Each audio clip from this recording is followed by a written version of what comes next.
Hello and welcome to today's session. This is a session on a case for CLTs in Canada.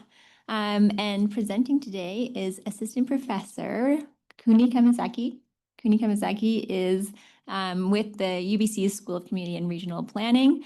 Before coming to the School of Regional and Regional Planning at UBC, Kuni worked very closely with CLTs in Toronto at the University of Toronto as a graduate student.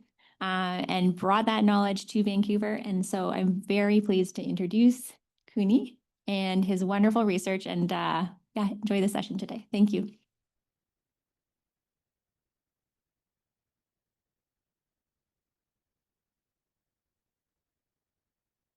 Hello. Oh, thank you. I didn't expect that comeback. Appreciate it. How are you? Good. How was the lunch? Good. Oh, sorry, I forgot this is being recorded, so I shouldn't be actually going this way. Thank you so much for joining this afternoon, and thank you so much for giving me this opportunity to talk about these papers. Some of you might remember that I actually talked about this paper last year at the summit, a little brief. So this time I have a whole 1 hour, so we can go deeper into that. So that's really exciting, but please bear with me because it's a 1 hour sessions. And also, if you have any questions while I'm talking, just please raise your hand. I'm happy to respond as much as I can, and also we can have a conversations. So just feel free to ask any questions and comment as I go. So to contextualize these papers, this paper is part of the CLT policy paper series produced by CNCLT and UBC Balanced Supply of Housing project. And there are other 5 papers, and really, really exciting papers. I really encourage you to read some of those things. And I'll mention them in my talk where I can. So what does my paper offer? So there are 2 interrelated objectives that I have for this paper.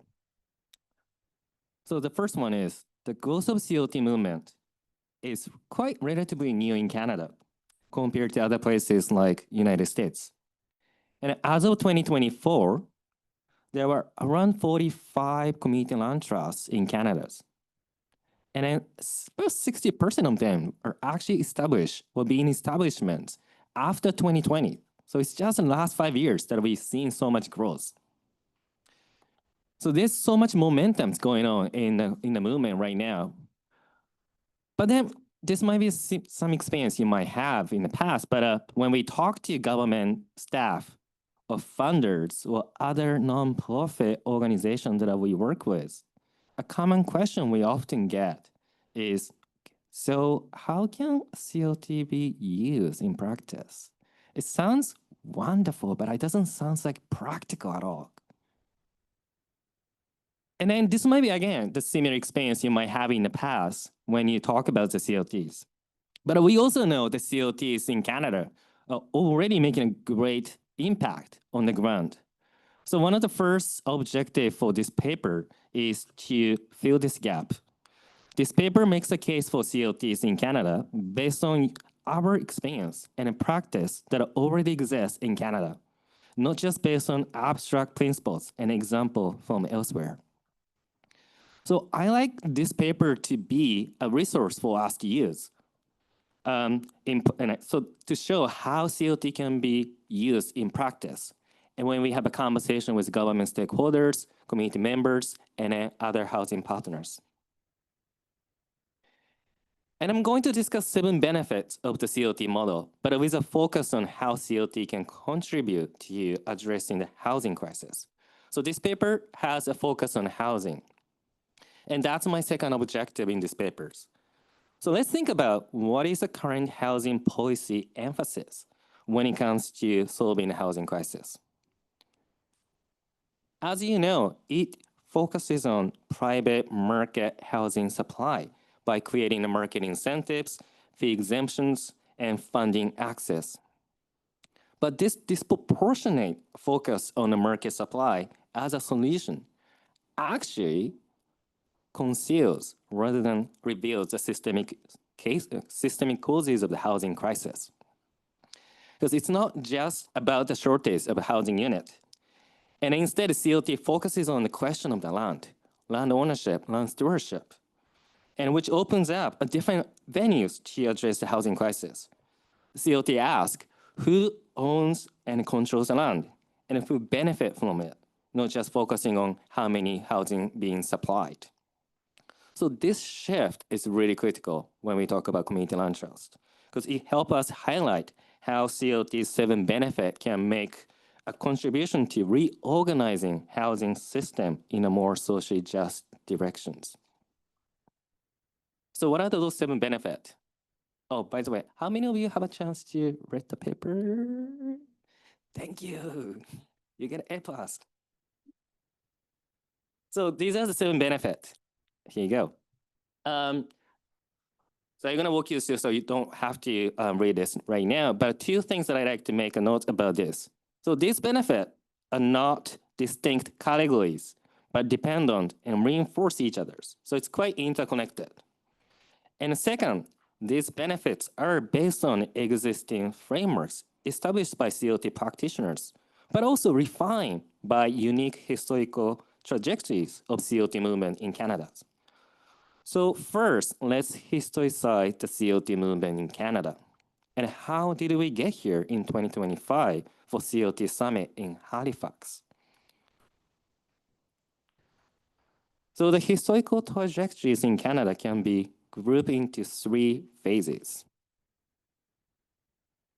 The first generation of CLTs emerged mostly from the cooperative housing movement around the 1980s. And as some of you might know, from 1970s to 80s, the federal government was investing in non-profit and cooperative housing, resulting in the cooperative housing movement. But from the mid-1980s, the new conservative government at the time started to make funding cuts for social housing. So this policy shift at the time in the context of rapid growth of cooperative housing sector raised a number of concerns among practitioners. That is, what would happen to affordable housing after the expiration of 35-year operating agreements individual co-ops had with CMHC? They could be sold to the private market. So against this background, as in this quote, the cooperative housing sector took up the land trust model as a tool for asset ownership consolidation and sustainable sector growth.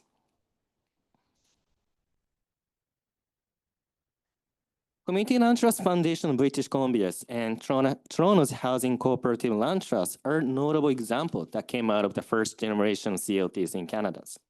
And one of the policy papers that we have also really offers a detailed case study of the CLT Foundation of BC with the updated info. So this period of CLT formation is characterized by sector-based CLT that serves cooperative and non-profit housing sector, rather than specific local neighborhoods.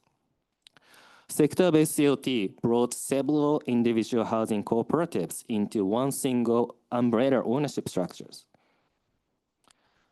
The growth of the first generation CLT stopped after the federal government canceled the social housing programs in the early 1990s.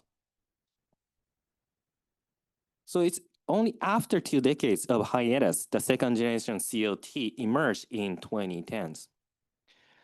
Around this time, major cities in Canada were experiencing the growing socio-spatial inequalities.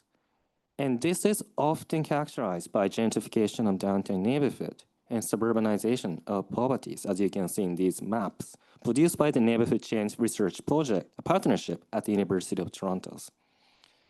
So it was neighborhood-based organizing groups and community development organizations that spearheaded the second generation CLTs as a tool for anti-displacement.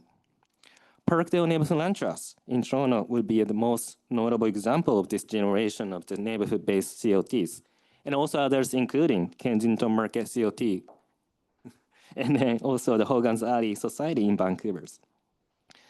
Second generation CLTs foreground community governance, neighborhood-based organizing, place-based commitment, community-led housing preservation as an anti-displacement strategies, which is a quite distinctive motivations and a focus compared to the first generation of the sector-based land trust. And then now, the third phase is the current moment when we are seeing a rapid growth of the national CLT movement from the 2010s. And behind these national movements, there is a coming together of three forces. So let me walk you through that. First, as you can see in this photo, and some of you might be in this photo, this was taken in Vancouver at the last summit. It goes without saying, but the establishment of the Canadian network of CLTs has expanded the momentum, and the CNCLT has supported emerging CLTs.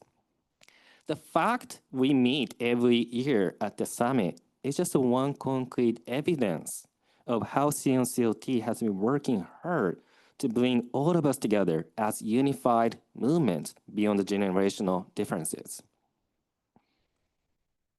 And second, over the last 5 years, we have seen the creation of enabling policies for CLTs.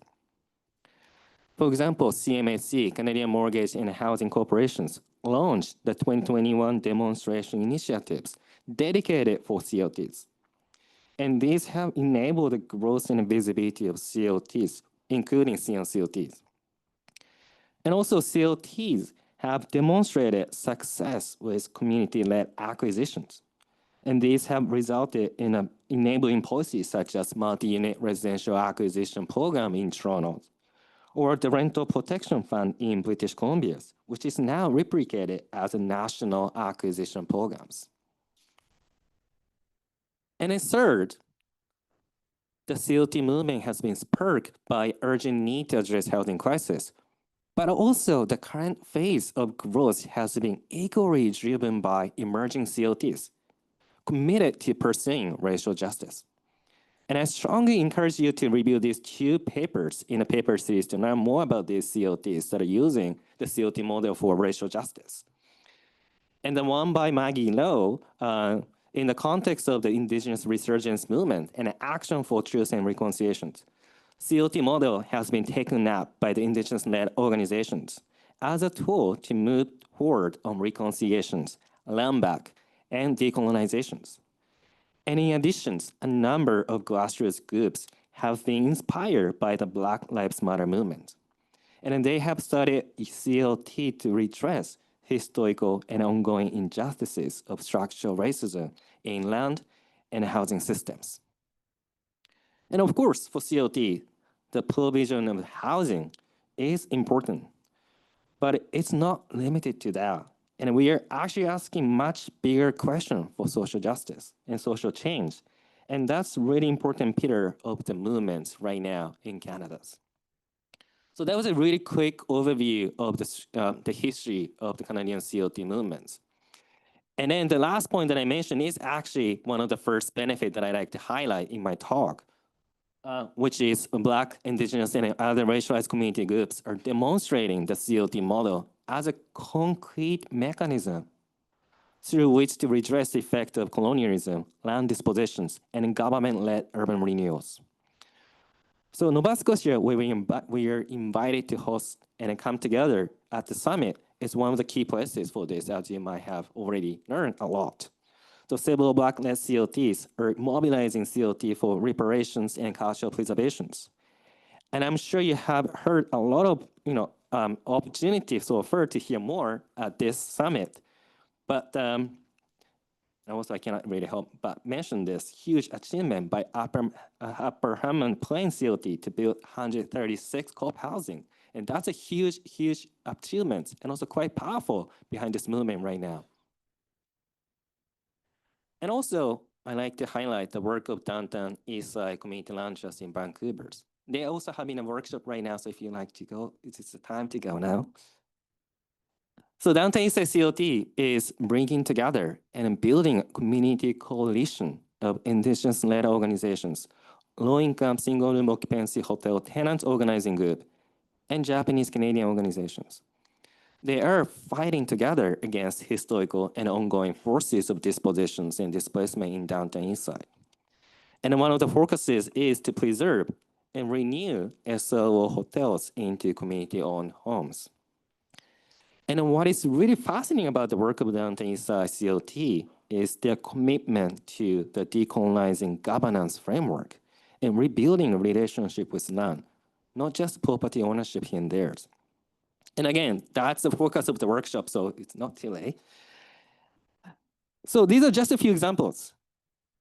And the reason this is really important is we are seeing some government institutions, public institutions, are creating anti-racism strategies or equity frameworks or effort for reconciliations. But they don't always come with the tangible actions to enshrine that commitment. So these CLTs are demonstrating there is a concrete mechanism that we can use to advance our steps toward reparations, reconciliations, and land back.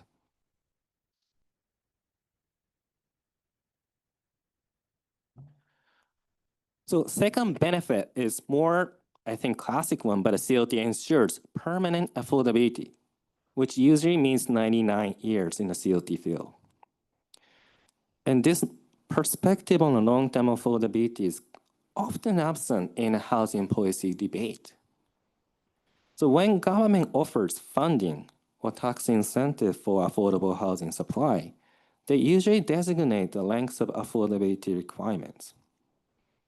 And then they tend to be quite shorter, such as 10 years or 25 years. So in other words, affordable housing supply now may not be affordable in near future. So this lack of long-term protection result in what CLT researchers call revolving door or leaky bucket in the housing system. What that means is affordable housing disappear from the market soon after they are supplied, because it's quite a short-term affordability protections.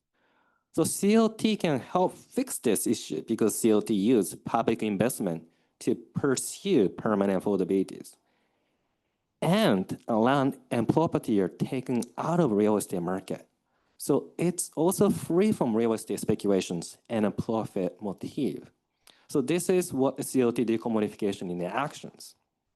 So let's use an example of 12-unit building acquired by the Kensington Market CLT in 2021. So rent for average rent for the studio actually declined to $1,030 in 2025 from $1,036 in 2021 when the CLT acquired, when the city's average rent for studio actually increased quite, by 20%. So this is just a really great living example that we can point to that how the CLT can ensure long-term affordabilities. And then the immediate investment in CLTs now will have a long-lasting public impact in the futures. But now you might wonder, how is this long-term affordability protected or ensured by the CLTs? So this is where community governance comes in. With democratic governance, where residents are also part of the decision-making, CLT are held accountable to community needs to ensure affordability for not only current, but also future generations. So this actually raises a fundamental question. Why a lot of public resources are being invested in a short-lived affordability when CLT can ensure long-term affordabilities? So CLT offers really different approach to think about the length of affordabilities, but also the nature of the affordability.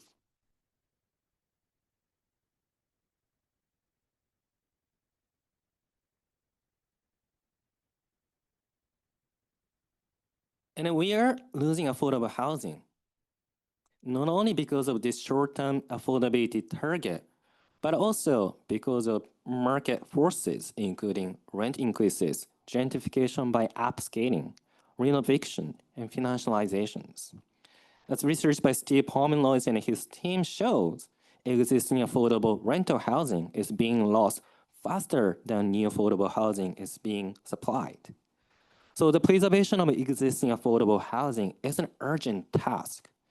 And to this end, CLT have demonstrated the power of community-led housing acquisitions. So that's the third benefit that I like to highlight.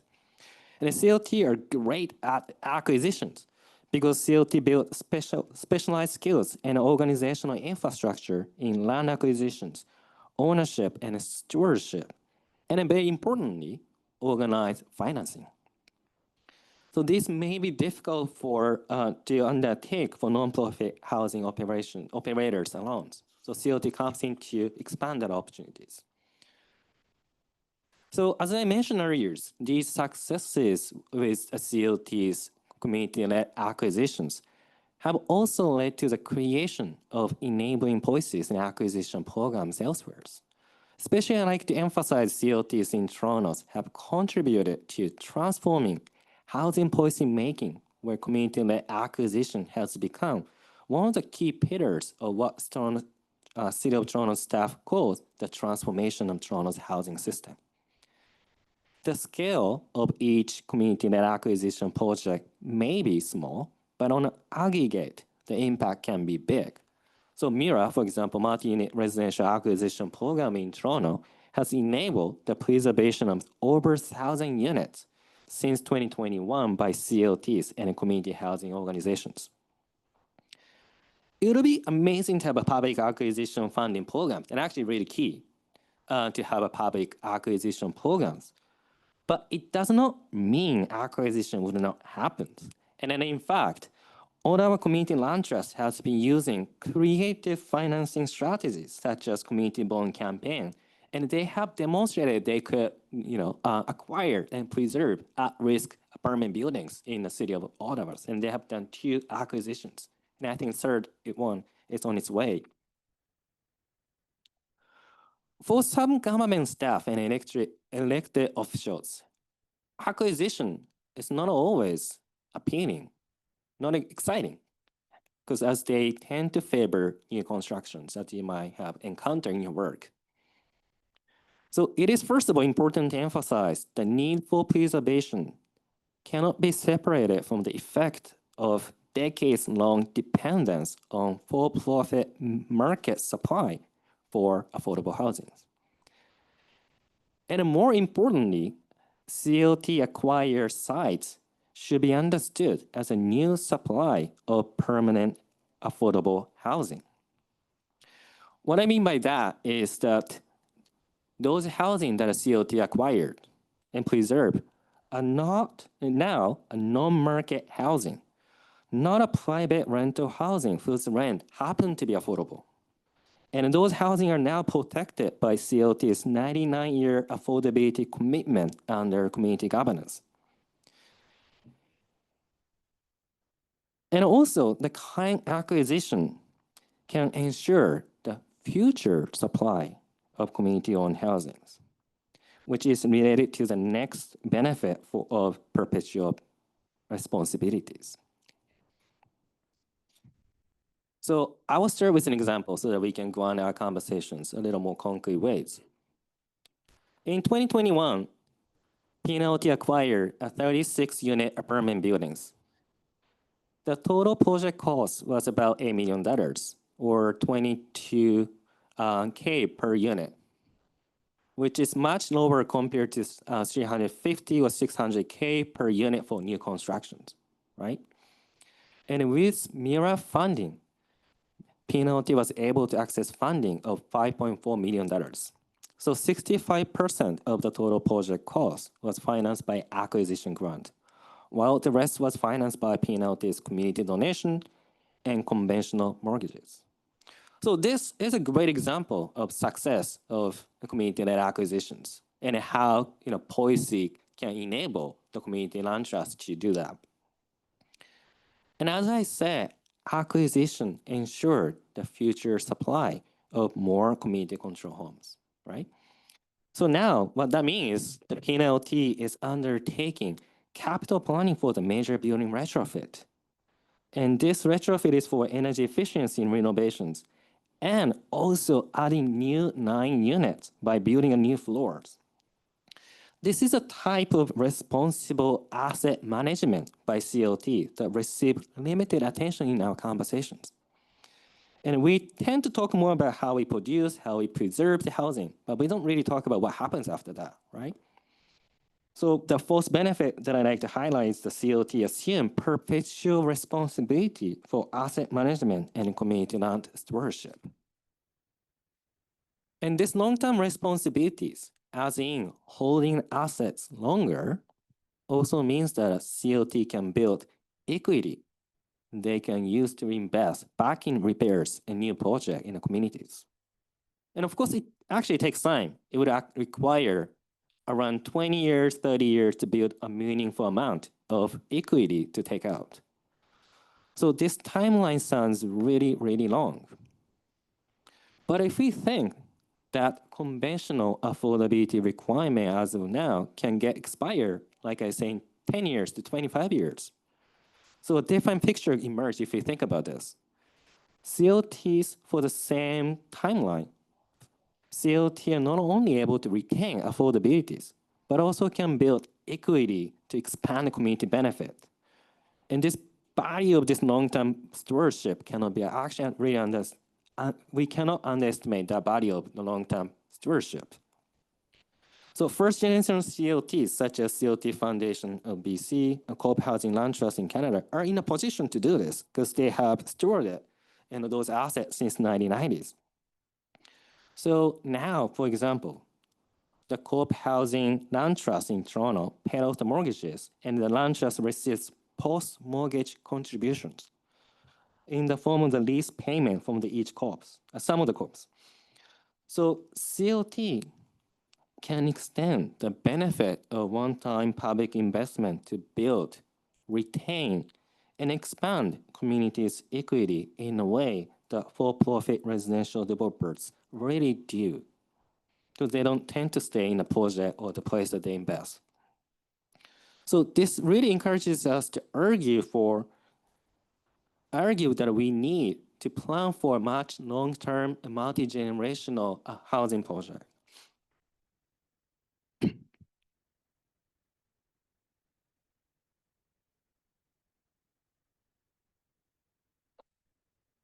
And by now, you see the CLT have a range of benefit that can strengthen and grow the community housing sectors. And that in itself is a crucial contribution of the CLTs. And central to this is CLT's diverse development approach.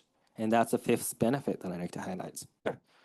So what that means is a CLT can undertake a variety of non-market housing development projects to newer and housing types, from large co-op housing to community scale, small scale supportive housings.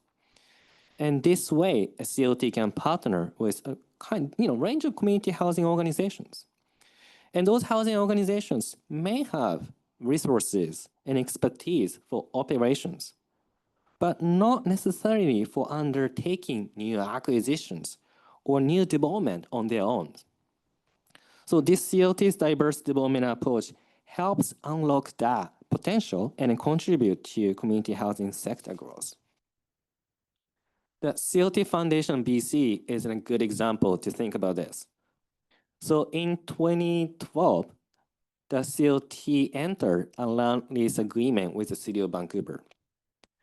And this partnership was to develop and manage 350 homes across 4 housing sites in the cities, scattered sites, while working with 3 different housing partners for housing operations, right? So that way, the CLT can work with different housing organizations, even one project. And then this is just one project of CLT Foundation of BC. They already developed this portfolio approach where they partner with other 30 individual housing cooperatives across the regions. So in this sense, they are also serving as aggregator of dispersed asset as a portfolios. So, they are, acting as a sector-based CLTs in these ways, right? So they can offer responsible asset management and long-term capital planning for individual co-ops in support of the growth of those community housing organizations. And this benefit described so far by the CLTs can be extended to protect public land and for the public benefit. Public lands are indispensable for affordable housing development. but they are often subject to short-term political considerations and interests of those in power. So what that means is there's no guarantee that public assets will be used for public needs, such as affordable housing. So the Circle Community Land Trust in Toronto offers examples of how CLT can be used to protect public assets from the risk of privatizations. The formation of the Circle goes back to 2011, when the Toronto City Council proposed to sell over 900 scattered homes from a Toronto Community Housing, public housing agency in Toronto. This was to fill the gap of about $650 million repair backlog of public housing. But thanks to advocacy campaign by tenants and social housing organizations, Toronto City Council decided to transfer a portfolio of about 700 homes to nonprofit organizations. And to respond, the Circle was founded in 2017 in collaboration with community housing organizations. And in 2021, the Circle CLT won an RFP and it became a new steward of 560 scattered homes, while over 80 from the portfolio was transferred to PNLT. So this is a good photo of the both Circles and PNLTs.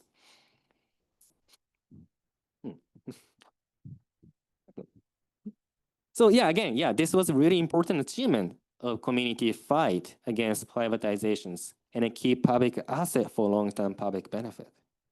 But it's getting more exciting. Many of transferred homes have a significant repair backlogs, and some of them are uninhabitable conditions, as I mentioned, after the decades of disinvestment and underinvestment. So Circle has been undertaking a state of good repair work. And to this end, Circle has foregrounded ecological sustainability and social procurement by collaborating with People Design Corp and building up a social enterprise that offers supportive employment opportunities to people who face barriers entering the workforce. So to me, what's really interesting here is that CLT are not only able to protect public land for public benefit, but also extend that benefit to promote community economic development and community wealth. So this leads to the last 7 benefits of the CLT that I'd like to discuss, which is linking housing with community developments and democratic governance.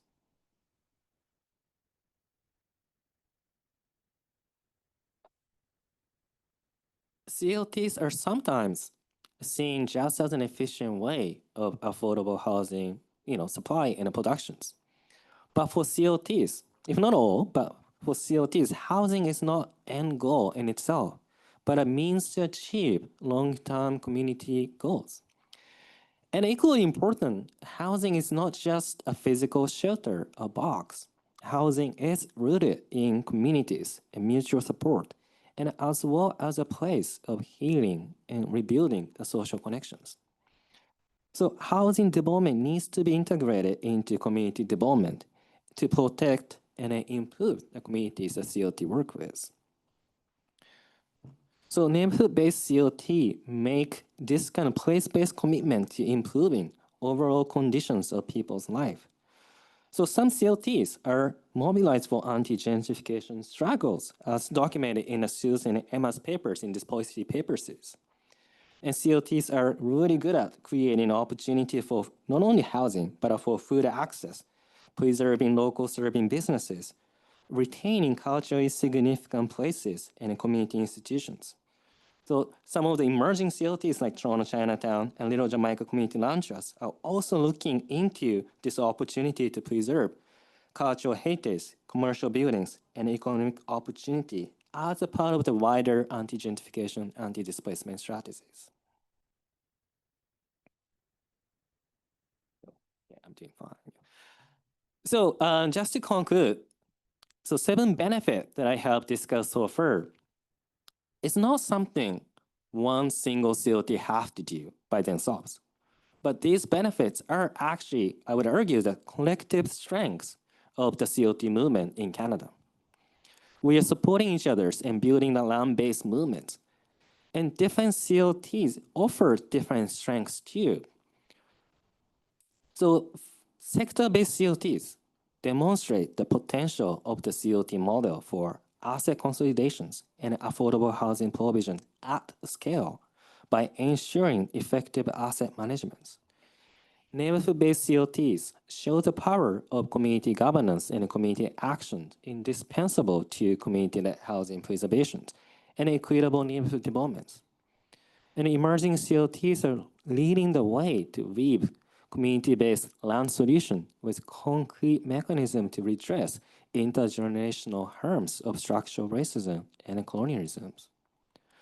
So what that means is we have a range of CLT on a wide spectrum. For some, this variation may be seen as lack of single standardized replicable model for scaling up. But I would say this is not a sign. This variation is not a sign of fissure, but a sign of the strength of the CLT's versatilities. Movements offered specific strategy and practices that can be shared and adapted to develop a CLT organization unique to local and historical context. And above all, what's common among those CLT is that land is held together for long-term community benefit and permanent affordabilities. So now you see those benefits, and now you might wonder, why not doing more? CLTs are leading the way to respond to transformative visions and demands coming out of communities that the government haven't really figured out how to respond. So now is the time to push further. So policy pieces are some places that we can start to expand, our commitment to do that. So I'm not going to talk about these specific policy recommendations in my talk now, but for the discussion, we can discuss further. But one thing I like to end with is that current housing market, housing systems has been planned over time. So it's a result of the planning, right? So if it is planned, then it doesn't have to be this way. And it can be really reorganized with a commitment to transforming the housing system in a more equitable directions. And these 7 benefits and some policy recommendation can help and amplify that. So I believe CLT play a key role in this long-term transformation of the housing system in a more equitable directions. So let's keep going.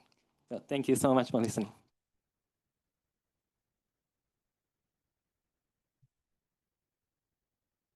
Guess we have 20 minutes for discussion. Oh, you have my mic?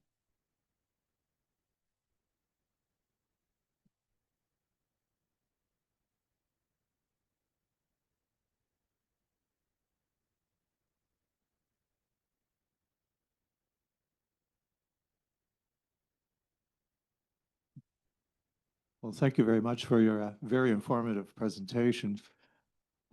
Critics of the rental protection funds, one in BC, say, and the new federal one, and these comments apply to acquisition-based model CLTs as well, is that you're contributing to the problem because you're taking, what you're doing is you're restricting the highest and best use of, say, land around, I mean, this is diverse, of course, but say land around transportation hubs and so on.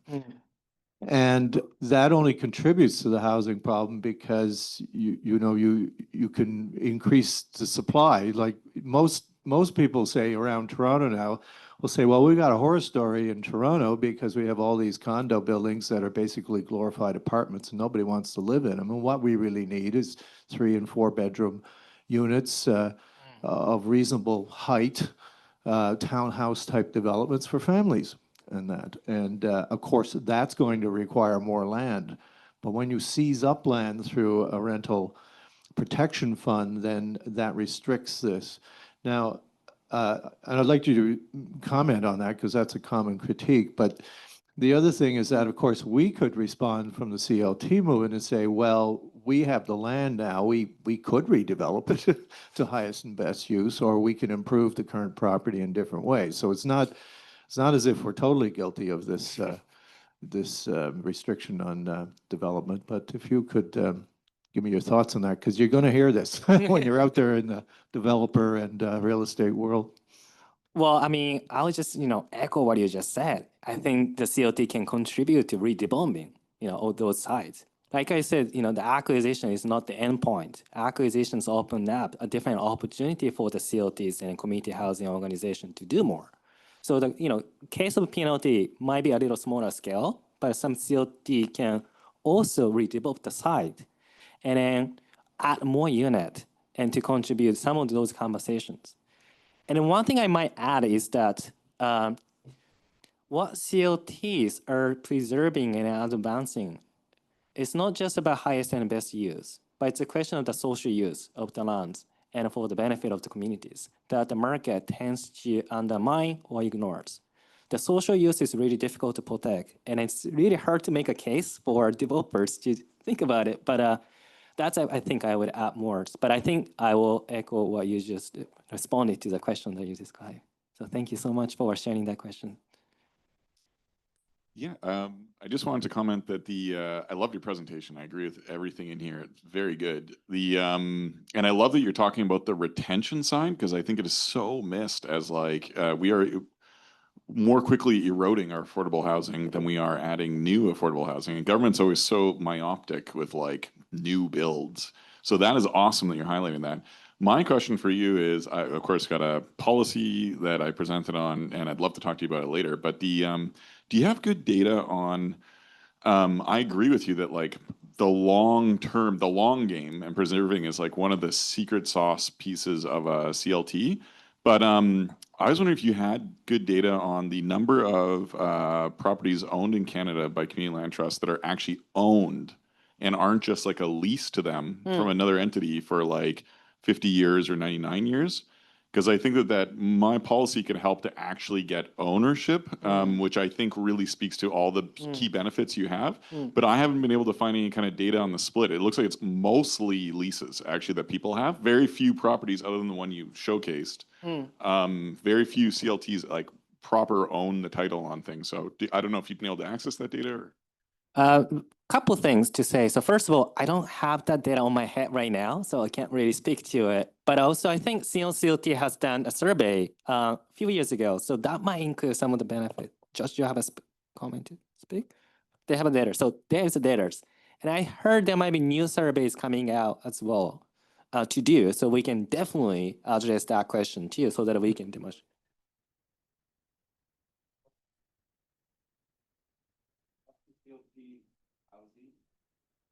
More of it is owned by CLTs.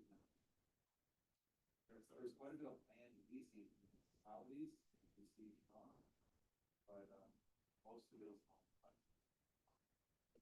Thank you. And also, please feel to respond to some of the questions from the floor, because I'm sure there's so much expertise. Thanks very much for your presentation. I was wondering when you were demonstrating some of the work on policy recommendations, do you feel the most promising are those that are held at a municipal level, or this idea of like from a land trust movement at different scales, the more local, recognizing how emerging, you said like the local context is so crucial. So in focusing about trying to create new, whether it's funding envelopes or acquisition grants, is your recommendation to look more local or to focus on scales of provincial or federal? That would depend on what kind of policy that we like to have, for example. So for example, acquisitions, I would argue that should be the collaboration among 3 different levels of governments. And then one of the recommendations that I was making is it would be great if we can have single source housing acquisition programs that sort of, combine all different kind of housing contribution from different governments that could be operated, administered at the local scale. But the funding source should be actually, coming from all different levels of governments. And the City of Toronto's MIRA is kind of a good example to some extent, right? Because the MIRA is a municipal program, but then the source of funding is not just about the municipal revenues, but also coming from Fed and provincial governments, which is administered and organized at the municipal scale. But for example, sometimes the municipal government might be better to do something like supporting community developments, community governance work, to do the tenant engagements, right? And then sometimes, place-based specific work can actually really be aligned with the local government's agendas and goals of social planning or neighborhood revitalizations. So depends on what type of funding we are looking for, then I think different levels of government have a different responsibilities and a commitment that we can request. So, but for the housing supply and acquisition question, that would be more different levels, and then local action can be supported by local municipal governments. So it's 20 years later. There's 7,000 community land trusts across Canada. Is there, at this point in policy development, is there a need to look at some of the things that we can do to avoid some of the challenges we find now in nonprofit housing, where there are too many providers, boards of directors are aging without succession plans. Yep. There's a lack of financial acumen. It's spread out too thinly, and we're lacking the ability to leverage because we can't get traction due to proliferation rather than scale of fewer entities.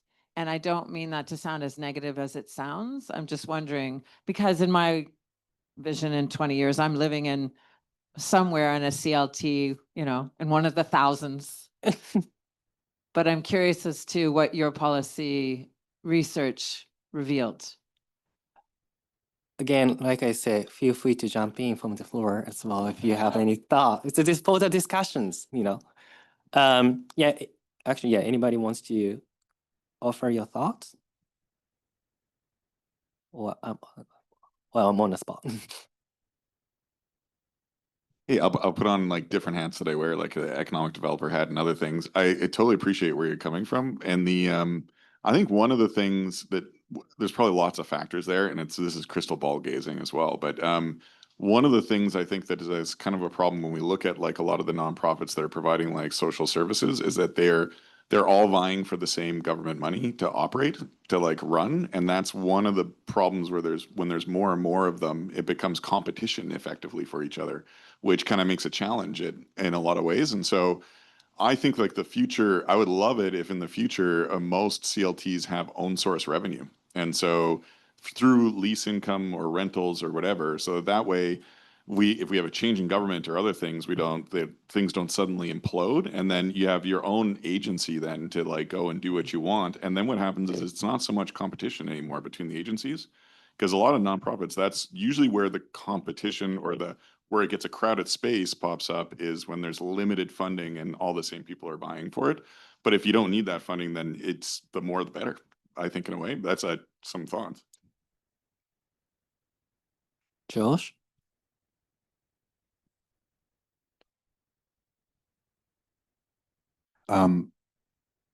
This is an important question Mhm. that we do need to spend some time thinking on, like collectively. I think it would be, it's unfair to ask Kuni, I think, for an answer like right now, because I think we need to all weigh in. No. I'm just, because it's something we're asking each other. I really think it's important that we discuss this, and because there is a proliferation, like in Toronto, I think now we have 8 CLTs, so a lot, right? And there's some challenges that comes with that, with like having so many groups.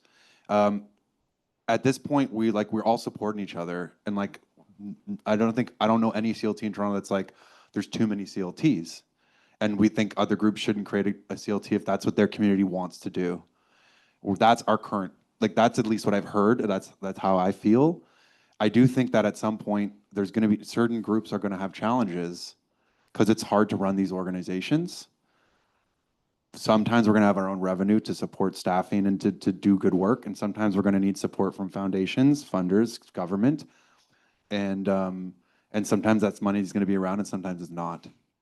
So we're going to need to talk about how we support our communities to succeed, and that might mean in certain points like amalgamating or creating different types of other organizational forums where we join together in strategic ways to share resources. But those are conversations we should be having, and I think the co-op sector has so much, should have some, I believe has a lot of experience with that, because so many independent co-ops were developed, but then there's a strong sector that's kind of watching and supporting to ensure that, you know, there's not too many failures in that space. So there's got to be like a lot of lessons from that space. And I I don't know, maybe it's something we should like make sure we create space for in future gatherings, because as we have success, we want to think about how we're setting ourselves up to make sure we don't see failures, or the failures are just transitions to new models. Question or comment? Okay. Okay.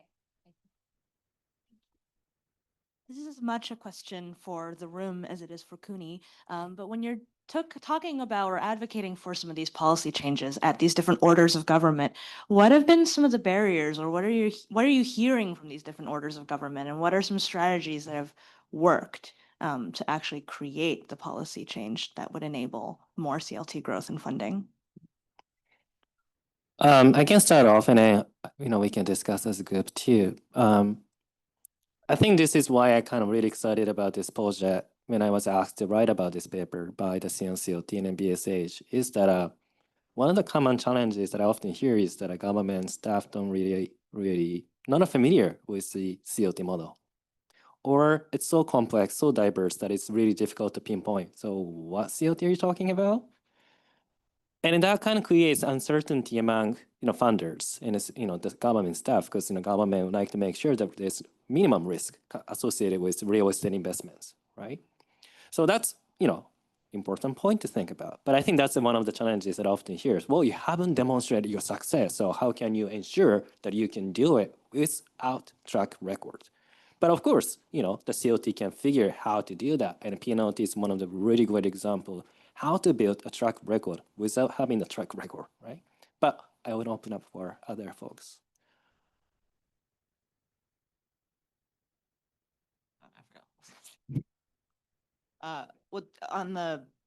One of the barriers that we have received is that question of how can we support you when you don't have assets and you're asking for funding to get assets to prove. It's a constant response that we get. Also something I think that the not-for-profit and co-op housing sector has become the narrative that has been attempted to be put on that sector, that to quote one municipal person, the not-for-profit sector doesn't have the business acumen to be developers, and we need the private sector. So that narrative is very strong in some of our communities, and is a horrible myth based on the business acumen that we're seeing in the development sector right now. So that's one of the challenges that we see, is just the economic narrative that we're living in. I'd be happy. It's a longer conversation offline, but as somebody who's a policy nerd, to answer the previous kind of question, I've had some success with actually getting policy passed. Like at a provincial level, there's lots of things I tried that haven't made it, but there's definitely things that you can learn, things that work and things that don't work. And I think that it sounds like the network wants to kind of go there.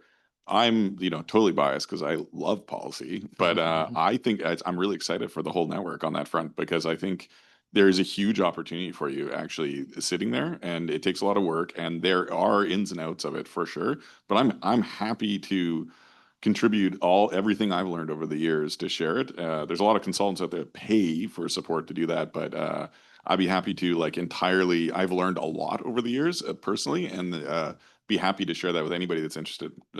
But that's a bigger conversation. Thanks, Paul. Last question. Oh, I was just going to comment. I was just going to share some of the observations that I've had as a funder in the space of CLTs, is the critical importance of constituency building, right? Like the brand and the framing of what a land trust is, there's so much diversity in that. And so part of that is recognizing that critical importance that, a land trust within the framing of a not-for-profit is the constituency of how is the community voice, how is community part of that framing. And I think that's one of the important things in differentiating the breadth and depth of land trusts, is making sure that community stays centered, and it doesn't just become another form or structure of a not-for-profit organization that uses that frame, and how does that hold community. And then I think on the flip side, some of the challenges of moving forward in policy is it's a broad tent. and getting shared consensus, and especially thinking about the framing that emerging land trusts bring about looking at reparations and racial and economic justice and land back, is how does one advance this work from a decolonized framework, very much recognizing that when you engage with the state and the federal and the provincial government, you're in a way reinforcing colonial tools and a colonial framework. And I think that's a tension that has to be discussed and dialogued. And I think those are some of the challenges and obstacles and barriers. And part of the tension, I think, is the desire to move really fast, because there's a moment to seize, and we want to be able to seize that, but not move so fast that we lose some really critical values and alignment of what the movement is trying to be, but then also hold the heterogeneity of the movement as well, rural, urban, long-standing, new-standing communities. Any other questions? We have 2 minutes. Oh, it's 2 minutes here. I have 2 minutes. Okay, then I'm gonna use 2 minutes to respond to the question of the proliferation of the CLT, if that's okay. Also, mine is coming from particular point of view. So I hope the movement can retain both diversities and scale. I think, like I show this, different CLT have a different role to play. And then maybe bigger scale CLT might be able to offer some sort of supports and resources to encourage the collaborations with the neighborhood-based or small scale CLTs. And not all CLT need to scale either. Some CLT might be, acting more by, organizing tools or raising some important questions that we need to discuss. And maybe on one or two, the housing or the properties. And that might be, that's the goal. Or some CLT might want to scale the impact, right? But again, this is a question for the movements, not just the CLT sectors or CLT industries, but how we can actually create a kind of unified movement so that we can support each other's and having collective impact.